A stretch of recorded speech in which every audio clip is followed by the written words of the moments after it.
Hello friends, welcome back to my YouTube channel sociology world and my self Amarendra Mishra.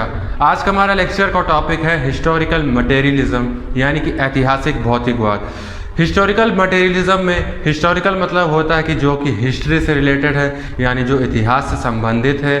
Materialism मतलब होता है जो हमारे आसपास के मटेरियल हैं, यानी जो हमारे आसपास की भौतिकवादी वस्तुएं हैं जिसे हम छू सकते हैं, देख सकते हैं, ये सब आता है मटेरियलिज्म के अंतर्गत।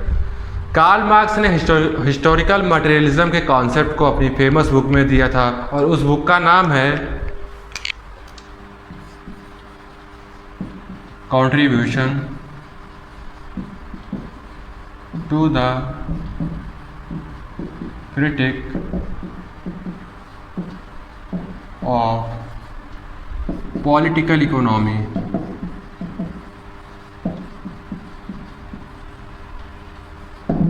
काफ़ी फेमस बुक है कार्ल मार्क्स की ये, और इसी बुक में कार्ल मार्क्स ने हिस्टोरिकल मटेरियलिज्म के कॉन्सेप्ट को बतलाया था। दोस्तों, मेरी आपसे यह गुजारिश है कि आप इस हिस्टोरिकल मटेरियलिज्म के वीडियो को देखने से पहले मेरे डायलेक्टिकल मटेरियलिज्म के वीडियो को ज़रूर देखिए। अगर आप डायलेक्टिकल मटेरियलिज्म को वीडियो को देखेंगे तो आपको हिस्टोरिकल मटेरियलिज्म का कॉन्सेप्ट काफ़ी अच्छे तरीके से समझ में आएगा। और डायलेक्टिकल मटेरियलिज्म के वीडियो को देखने के लिए आपके स्क्रीन के ऊपर एक लिंक आ रहा होगा, उस पर टैप करिए और उसे ज़रूर देखिए। 18वीं और 19वीं शताब्दी में दो तरह की विचारधारा खूब प्रचलित थी। पहली विचारधारा थी आइडियलिज्म और दूसरी विचारधारा थी मटेरियलिज्म। अगर आपने डायलेक्टिकल मटेरियलिज्म के वीडियो को देखा होगा तो आप आसानी से बता पाएंगे कि इसमें था क्या। आइडियलिज्म में क्या था कि सबसे पहले आइडिया आता है और फिर आता है मटेरियल।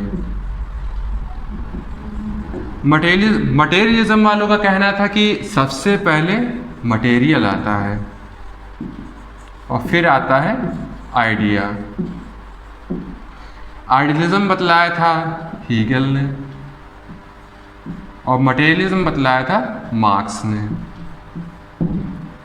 आइडियलिज्म वालों का कहना था कि सबसे पहले आइडिया आता है और उसी से सोसाइटी जनरेट होती है। मटेरियलिज्म वालों का कहना था कि देखो भाई, सबसे पहले सोसाइटी आती है। जब सोसाइटी में लोग रहेंगे तभी तो उनके दिमाग में आइडियाज़ जनरेट हो पाएंगे। ये दोनों विचारधारा एक दूसरे से काफ़ी इंस्पायर्ड थे। कार्ल मार्क्स और फ्रेडरिक एंजल्स काफ़ी अच्छे मित्र थे और इन दोनों ने मिल करके द जर्मन आइडियोलॉजी बुक भी लिखा था। इस बुक में इन्होंने इतिहास की भौतिकवादी व्याख्या की है और यह कहा है कि डेवलपमेंट ऑफ सोसाइटी उन परिस्थितियों में होती है जहां आदमी रहता है, यानी जहां आदमी रहेगा वहां पे डेवलपमेंट भी होगा। ये जो परिस्थितियां हैं ये भौतिक है और भौतिक परिस्थितियां ही सोसाइटी में एक दूसरे के रिलेशंस को डिसाइड करती है। कार्ल मार्क्स और एंजल्स ने यह भी कहा कि समाज का विकास किसी अच्छे और बुरे विचार से नहीं होता है, न ही समाज का विकास किसी महान सम्राट और फकीर के द्वारा होता है, बल्कि मार्क्स यह कहते हैं कि जब भी उत्पादन के तरीकों में बदलाव होगा तब तब हमारे समाज में भी बदलाव होंगे। उत्पादन का तरीका यानी मोड ऑफ प्रोडक्शन। अब ये मोड ऑफ प्रोडक्शन है क्या, इसकी चर्चा हम आगे करेंगे। अभी के लिए हम अपने हिस्टोरिकल मटेरियलिज्म के ही लेक्चर को कंटिन्यू करते हैं। कार्ल मार्क्स जो कि ब्रिटिश फिलोसोफर थे, कार्ल मार्क्स साइंटिफिक चीज़ों के बारे में काफ़ी सोचते थे।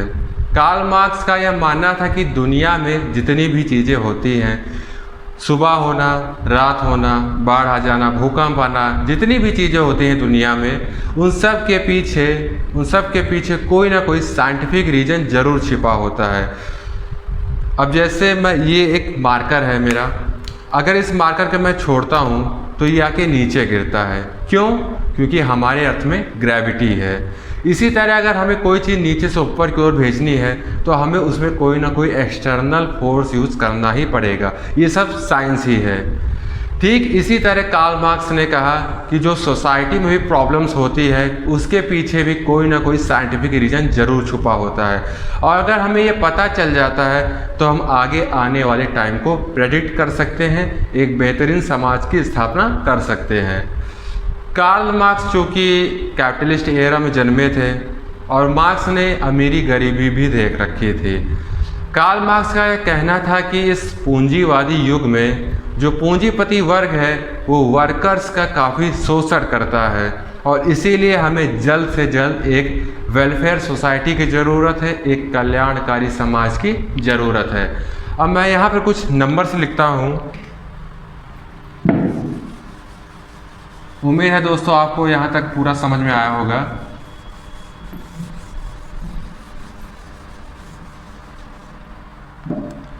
मैं यहाँ कुछ नंबर्स लिखता हूँ जैसे कि 0, 10, 20, 30। तो आगे क्या आएगा? राइट, आगे 40 आएगा। अब आपने इसको कैसे बताया? आपने पिछले कुछ नंबर्स को देखा और यह भी देखा कि सभी नंबर्स के बीच में 10-10 का डिफरेंस आ रहा है, इसीलिए आपने आगे आने वाले नंबर को प्रेडिक्ट करके बता दिया कि यहाँ पे 40 आएगा। ठीक इसी तरह कार्ल मार्क्स ने भी यह बताया कि हमारी जो सोसाइटी थी वो सबसे पहले प्रिमिटिव कम्युनिज्म स्टेज में थी, फिर स्लेवरी स्टेज आया, फिर फ्यूडल स्टेज आया, फिर capitalist stage.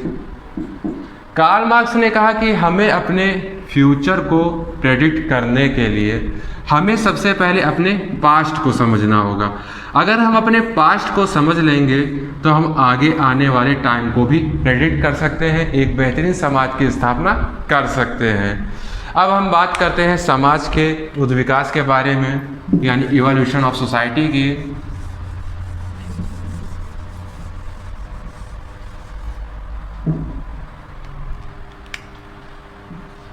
Evolution of society.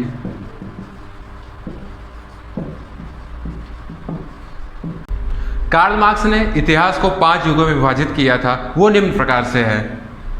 पहला उन्होंने बताया था प्रिमिटिव कम्युनिज्म स्टेज,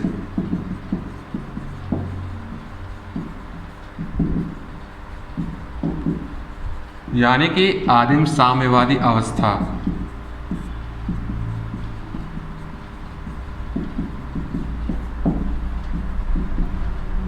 दूसरा कार्ल मार्क्स ने बताया था वो था स्लेवरी स्टेज,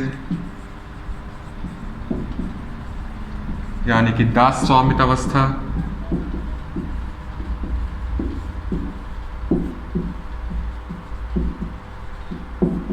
तीसरा बताया था कार्ल मार्क्स ने फ्यूडल स्टेज, यानी कि सामंतवादी अवस्था।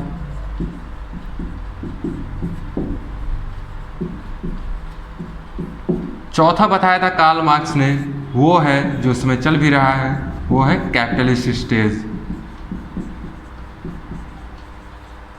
यानी कि पूंजीवादी अवस्था।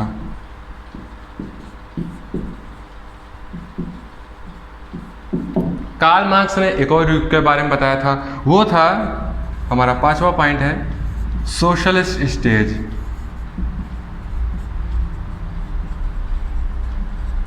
यानी कि समाजवादी अवस्था।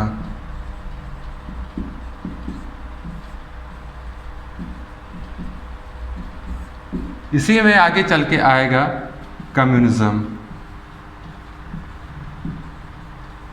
यानी कि साम्यवाद। कार्ल मार्क्स ने इन 5 युगों के बारे में बताया था। कार्ल मार्क्स ने कहा कि हमारी जो सोसाइटी थी वो सबसे पहले प्रिमिटिव कम्युनिज्म स्टेज में थी। इस स्टेज में क्या था कि कोई भी किसी भी प्रकार का वर्ग नहीं था, यानी यहाँ पर किसी भी प्रकार की क्लास नहीं थी, क्योंकि क्लास तब आती है जब लोगों के बीच में लड़ाइयाँ होती है, जब एक क्लास दूसरे क्लास का शोषण करता है। इस स्टेज में जो लोग रहते थे वो सब मिलजुल कर रहते थे, सब कबीलों में रहा करते थे, मिलजुल कर शिकार भी किया करते थे। यहाँ पर किसी भी प्रकार का डिवीज़न ऑफ लेबर देखने को नहीं मिलता है। इस प्रिमिटिव कम्युनिज्म स्टेज में जो उत्पादन के संबंध एवं उत्पादन की शक्तियाँ थी वो काफ़ी क्रूड स्टेज में थी। इसी कारण ना ही यहाँ पर कोई क्लास था और ना ही कोई किसी भी प्रकार की व्यक्तिगत संपत्ति थी। समुदाय में ना ही यहाँ पर कोई राजा होता था और ना ही कोई उसके सैनिक होते थे। अब क्या हुआ कि धीरे धीरे एंशियंट मोड ऑफ प्रोडक्शन आने लगा।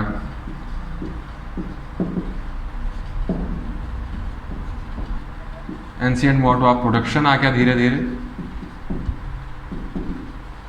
इसमें क्या हुआ कि ये जो आदिम लोग थे इन्होंने किसी तरह से टूल्स डेवलप कर लिए थे। अब जब इन्होंने टूल्स डेवलप कर लिए तो इससे इनको क्या फ़ायदा हुआ कि रोज़ रोज़ शिकार नहीं करना पड़ता था। एक दिन जाके इकट्ठा शिकार कर लिया करते थे और उसी को कई दिनों तक खाया करते थे। टूल्स डेवलप कर लेने की वजह से ये ज़्यादा सामान गैदर कर सकते थे, ज़्यादा सामान इकट्ठा कर सकते थे। अब जिसके पास ज़्यादा सामान है और जिसके पास कम सामान है, तो जिसके पास कम सामान होगा वो खाली थोड़ी ना बैठेगा, वो क्या करेगा, यानी कि ये अब क्या करेंगे, ये जाएंगे इनके पास और कहेंगे कि सर आप मुझे अपने साथ रख लो, आप मुझे जो कहोगे मैं वो करने के लिए तैयार हूँ, मैं आपकी सेवा सत्कार करूँगा, मैं आपका सर पैर दर्द भी दूर कर दूँगा, सर दबा दिया करूँगा, पैर भी दबा दिया करूँगा। तो इससे क्या हुआ कि यहीं से ये दास वाला सिस्टम आने लगा। अब आगे चल के क्या हुआ कि इन दासों से ज़्यादा काम कराया जाने लगा, इनका एक्सप्लॉयटेशन शुरू हो गया। तब ये जो दास थे ये धीरे धीरे इनका थोड़ा दिमाग खराब होने लगा। अब इन्होंने बोला कि अब हम आपकी सेवा नहीं कर सकेंगे, क्योंकि अब धीरे धीरे आ रहा था फ्यूडल स्टेज, यानी सामंतवादी अवस्था आ रही थी।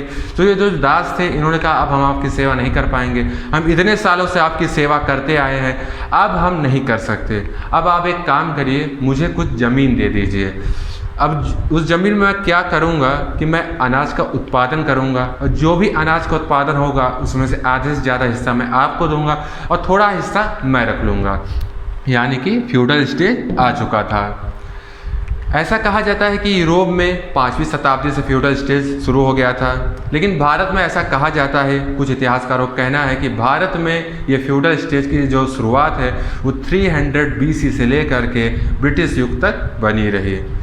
अब क्या हुआ कि ये जो किसान थे यहाँ पर खेती बाड़ी करने लगे, लेकिन आगे चल के क्या हुआ, यही किसान इन्होंने आगे आके बोला कि खेती बाड़ी में कुछ फ़ायदा नहीं हो रहा है, इसमें हमें नुकसान का सामना करना पड़ रहा है, फसलें बर्बाद हो जाती हैं तो किसान सुसाइड पर भी उतारू हो जाते हैं। अब आगे धीरे धीरे आ रहा था कैपिटलिस्ट स्टेज, यानी कि पूंजीवादी युग अब धीरे धीरे शुरू हो चुका था। देखा जाए तो ये पूंजीवादी युग का जो न्यू है ये फ्यूडल स्टेज में ही आ चुका था, क्योंकि जो सामंत होते थे वो किसानों से टैक्स लेते थे और वो टैक्स ले करके पूंजीपति बनते चले गए। अब पूंजीवादी युग आ गया तो यहाँ पर क्या हुआ कि फैक्ट्रीज आने लगी। तो ये जो किसान थे यहाँ पे जिन्होंने बोला कि हम खेती बाड़ी नहीं करेंगे, उन्होंने यहाँ पर आके बोला कि अब हम फैक्ट्रीज में काम करेंगे। तो जो फैक्ट्री के ओनर थे, जो कैपिटलिस्ट लोग थे, उन्होंने कहा ठीक है आपको हम काम देते हैं, लेकिन हम आपको उतना ही पे करेंगे जितना आप काम करोगे। तो वर्कर्स तैयार हो गए, वो वहाँ पे काम भी करने लगे। अब यहाँ पे क्या हुआ, जो वर्कर्स थे, जैसे मान लीजिए वो किसी कंपनी में काम कर रहे हैं, जैसे किसी मोटर कार कंपनी में वो काम कर रहे हैं, तो उस वर्कर जो वो कार बनाता है उसके अंदर खुद ही इतनी कैपेबिलिटी नहीं होती है कि वो उस कार को परचेज कर सके। अब क्या हुआ कि धीरे धीरे यहाँ भी इनका दिमाग फिर से खराब होने लगा। अब क्या हुआ, यही वर्कर्स आगे चल के डिक्टेटर बन गए, डिक्टेटरशिप ऑफ द प्रोलेटरिएट हो गया।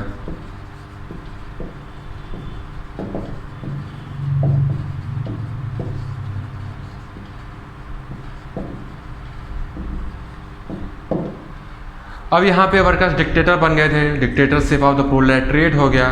तो मार्क्स ने यह कहा था कि जिस तरह सामंतवादी अवस्था का समापन होने के बाद पूंजीवादी युग आया, ठीक इसी तरह से एक ना एक दिन इस पूंजीवादी युग का भी समापन जरूर होगा और आगे चल के आएगा सोशलिस्ट यानी कि समाजवादी अवस्था आएगी और इसी में आएगा कम्युनिज्म यानी कि साम्यवाद। इस स्टेज में क्या होगा कि सभी लोग मिलजुल कर रहेंगे, कोई भी किसी भी प्रकार का शोषण नहीं करेगा एक दूसरे का, क्योंकि यहाँ क्या होगा, यहाँ पे क्लासलेस सोसाइटी होगी, स्टेटलेस सोसाइटी होगी, यानी कि वर्ग विहीन समाज होगा, राज्य विहीन समाज होगा। यहाँ पर देखा जाए तो लोगों के अंदर मूल धारणा यही रहेगी कि प्रत्येक को अपनी क्षमता के अनुसार काम करना है और प्रत्येक को अपनी आवश्यकता के अनुसार प्राप्त करना है। तो आज के हिस्टोरिकल मटेरियलिज्म के वीडियो में केवल इतना ही।